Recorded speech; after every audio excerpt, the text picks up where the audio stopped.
Live from Your Mind Productions presents On the Threshold.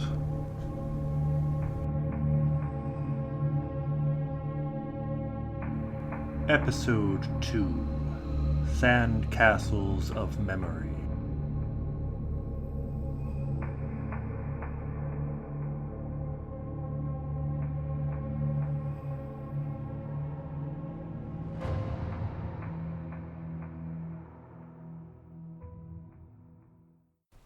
Who are you? You, listening to this right now. Who are you? Hopefully you can come up with some sort of answer.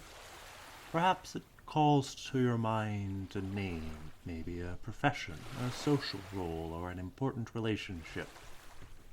All things that your memories tell you are an important part of who you are. Memories are the foundation for your sense of self and your understanding of the universe as a whole.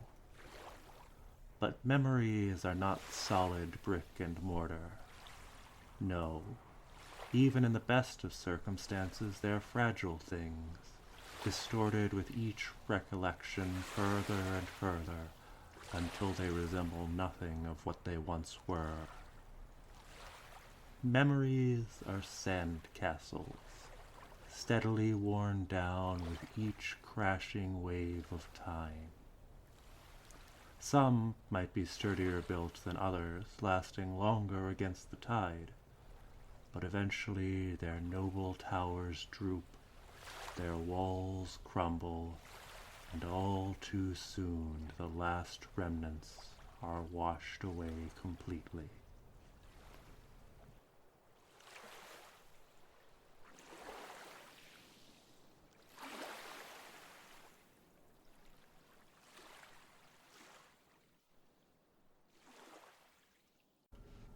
Welcome back to the Glazer Files. Last episode I made a passing, dismissive reference to the lost time phenomenon, most commonly associated with tales from those who claim to have been abducted by aliens. Well, the universe seems to have a sense of humor. You see, after that episode, I was contacted by a psychiatrist we'll call Dr. Abby Applegate. Her emails mostly speak for themselves, but with her permission, I've compiled them and edited them for clarity. Like Dr. Applegate, all names have been changed and identifying details scrubbed to preserve their anonymity. Mr. Glazer, I was forwarded your podcast by a friend of mine and believe that my doctoral research may help shed some light on your friend Matthew's experience. I work as a clinical psychiatrist. With the outbreak, all of my sessions were migrated online or, in a few cases, cancelled. So, like many others, I had considerably more time home alone. I got an early start on what these days they call #quarantcleaning. I say these days as if there was a gulf of years between when I started it and when the term came into vogue, but it only feels that way.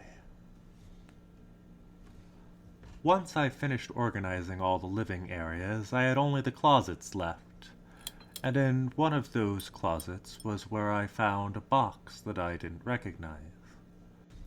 When I opened it, I found that it contained hard copy files and a flash drive from my old graduate student days. Aside from statistical analysis and theoretical musings, most of it was from dozens of surveys, written accounts, and semi-structured interviews that I had apparently collected during the early part of my graduate student program, of those who had experienced lost time. What dating I could find established the documents as having been created and collected between 2010 and 2012. I assumed that most of the work was mine because some of the written notes were in my handwriting and had my signature. Yet I can only assume this because I had no memory of conducting any of this research. As I sat on the floor of the half-lit closet, I tried to recall anything about these studies, but it was like a gaping hole in my mental record of my existence. Then I tried to remember anything from the entire 5 years of my life during my PhD program, but again, there was nothing. This wasn't just the case of the overstressed grad student blocking out the whirlwind of frenzied activity that comes with long hours and ever-looming deadlines. I couldn't remember anything outside of my studies either. Several of my friends' weddings, my father's death, memorable life events that I knew had happened were entirely blank spots. Even day-to-day things, such as what my office or classrooms or apartment looked like, the faces or names of colleagues or professors, all gone. I pulled up my social media posts from those years to see if they might trigger any memories. It was like seeing photos of a stranger impersonating me. A doppelganger smiling back at me as she stood with some people I knew from before or after, and some people who must have been friends or colleagues of the woman in this picture, but who were entirely unknown to me in the present.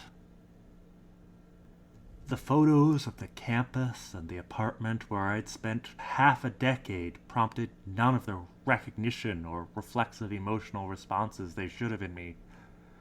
They were like any complete stranger's photo album. And how could I have entirely forgotten that I'd adopted a cat named Adam from a shelter, doted upon him for years, posting photo after photo, and then buried him when his medical complications overwhelmed him? How could staring at this cat I'd apparently deeply loved for so long now elicit not even the slightest reaction or memory from me at all? I called several friends of mine to subtly reality check myself. Of course, now I realized that I couldn't remember how I met several of them.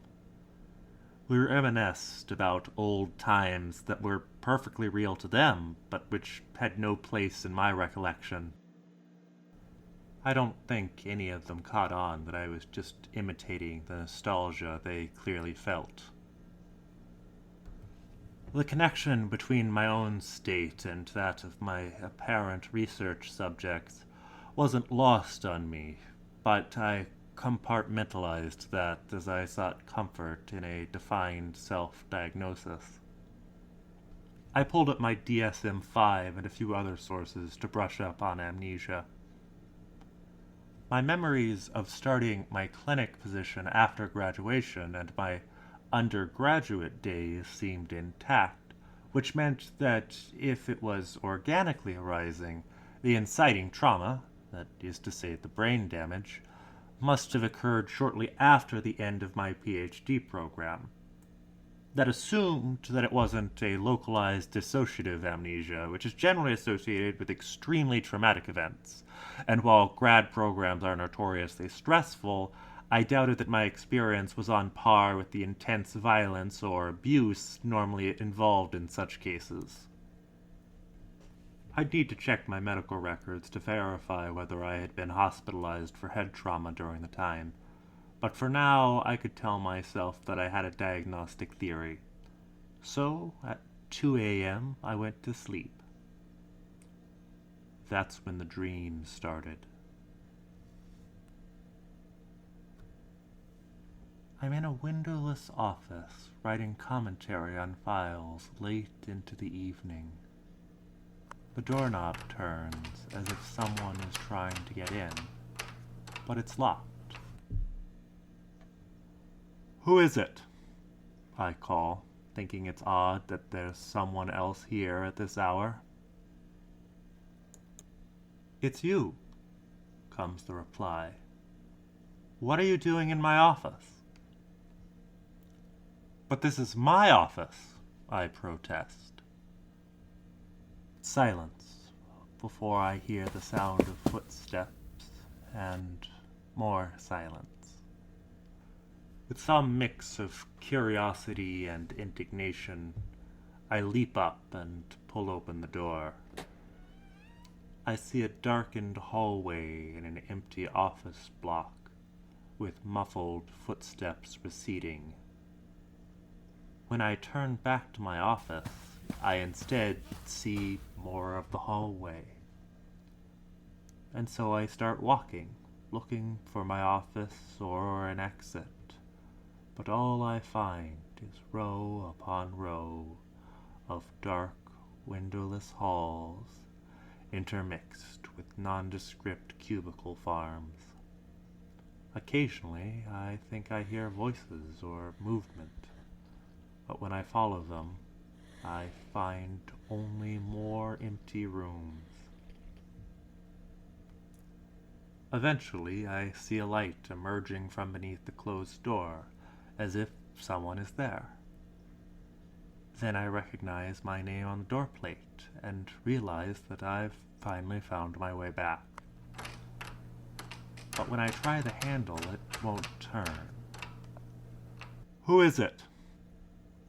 asks a voice from inside, the one I'd heard before.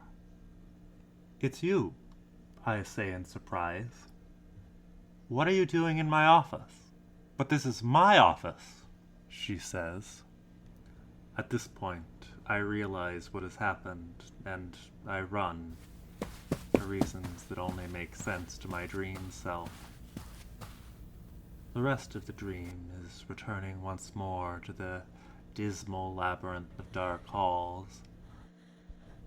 I can't be sure, but I think the dream repeated several times just in the first night, leaving me feeling fatigued the next day. I put off any further cleaning or finding hospital records and tried to just focus on my patients. When the dreams continued to recur the next 2 nights, I knew I had a problem. It seemed like it happened so many times each evening that I wondered if I was ever dreaming about anything else, or if those endless halls had devoured all of my REM sleep. I knew it was affecting my work when 2 patients asked me if I was feeling okay.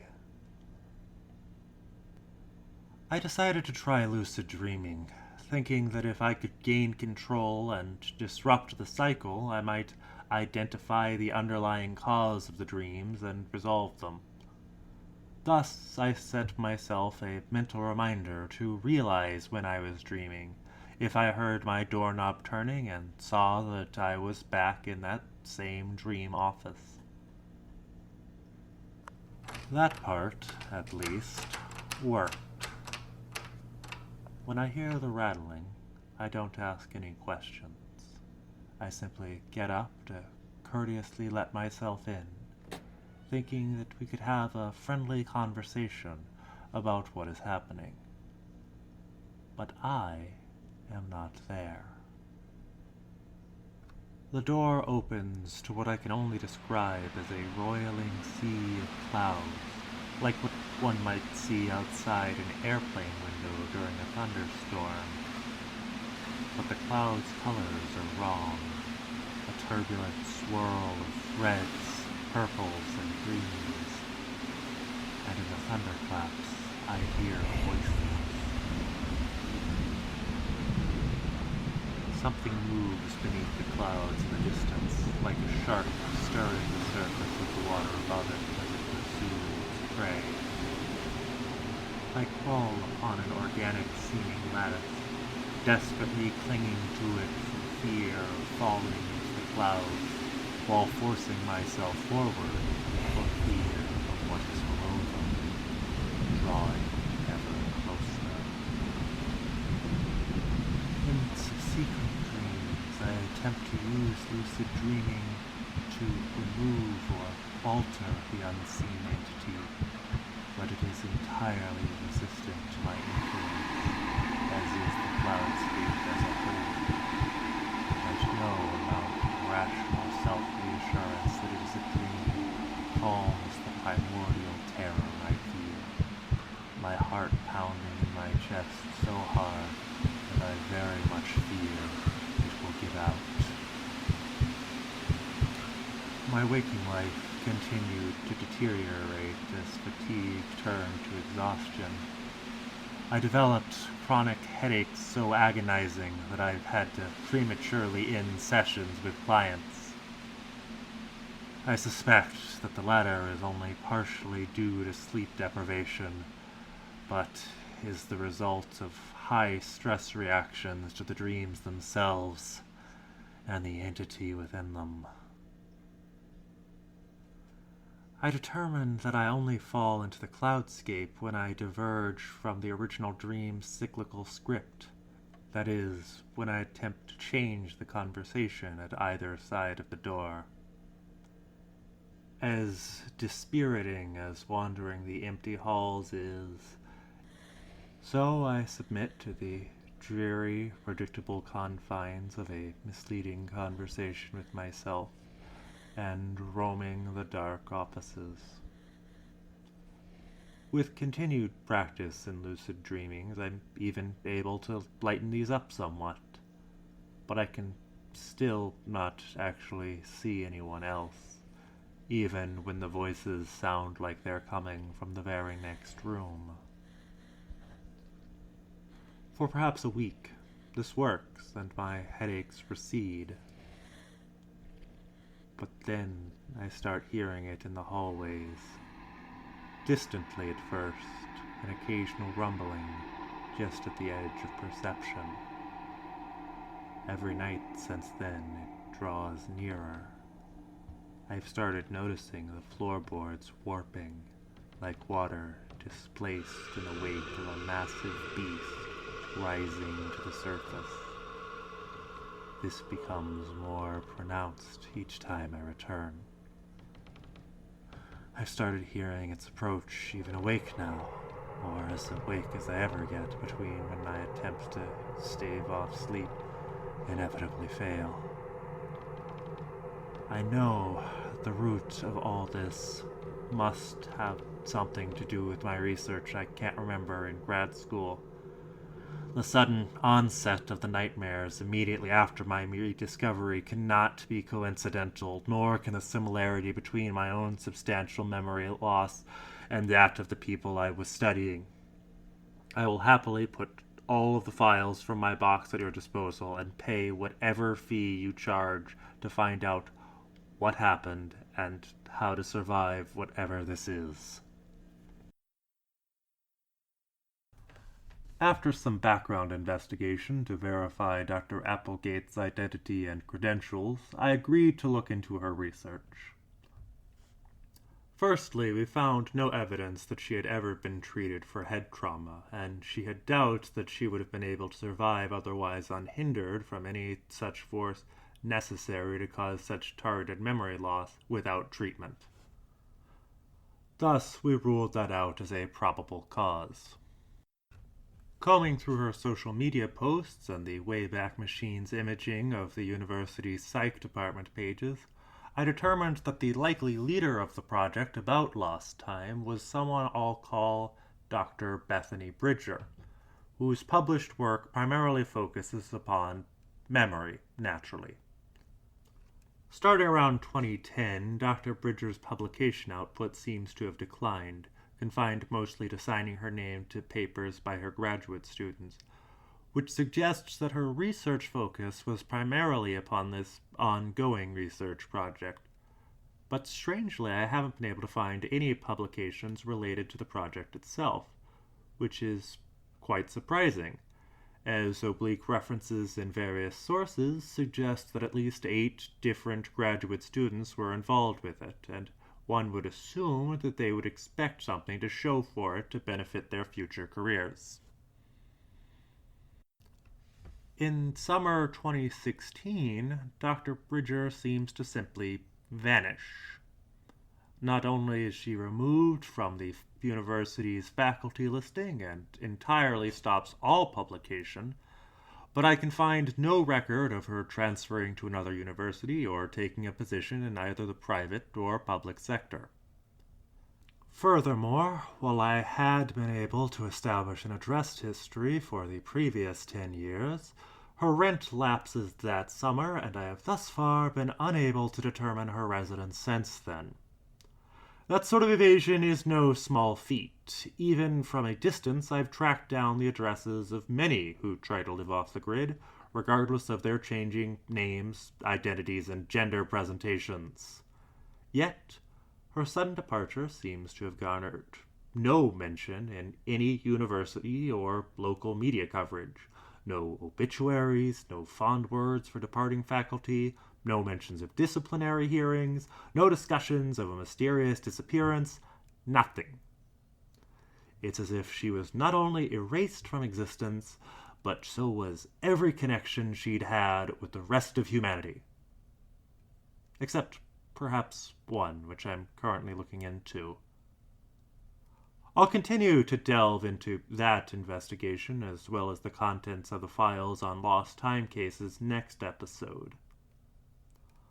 On a more positive note, Dr. Applegate reports that she's managed to reduce the frequency and intensity of her dreams through pharmacological methods, partially inspired by Dr. Bridger's published research.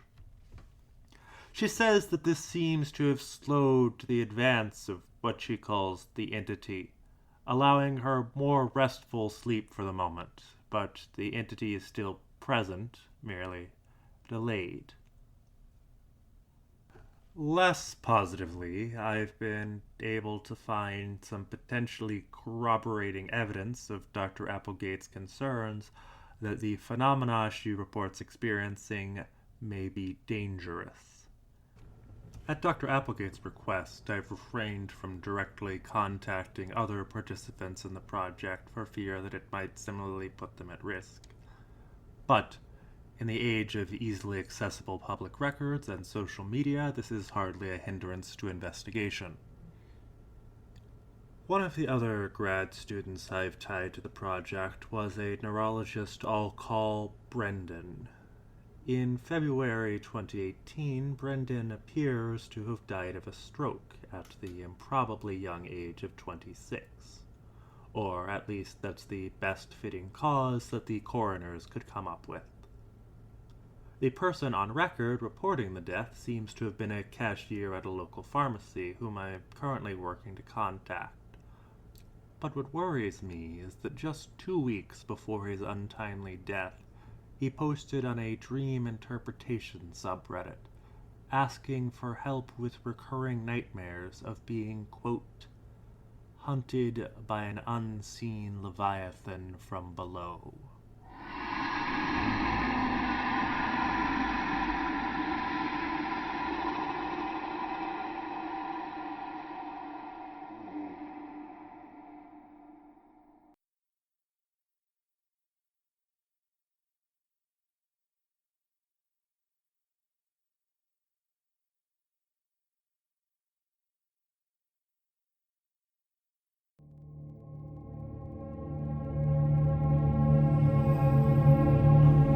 On the Threshold is produced and distributed by Live From Your Mind Productions under an Attribution Non-Commercial Share-alike 4.0 international license. This episode was written and performed by Gregory Moss. Thank you for listening. Part 2. I didn't use these stairs very often. The banister was covered in red paint, harshly flecked, scars revealed their pale wooden innards. The photographs on the wall showed family gatherings I didn't recall. When were those two ever smiling together? And the city's skyline hung upside down. The clawing became clearer as I climbed the bedroom. The bed was unmade, torn by many a night staring at the ceiling. The threadbare clothes and the gaping closets stared back at me.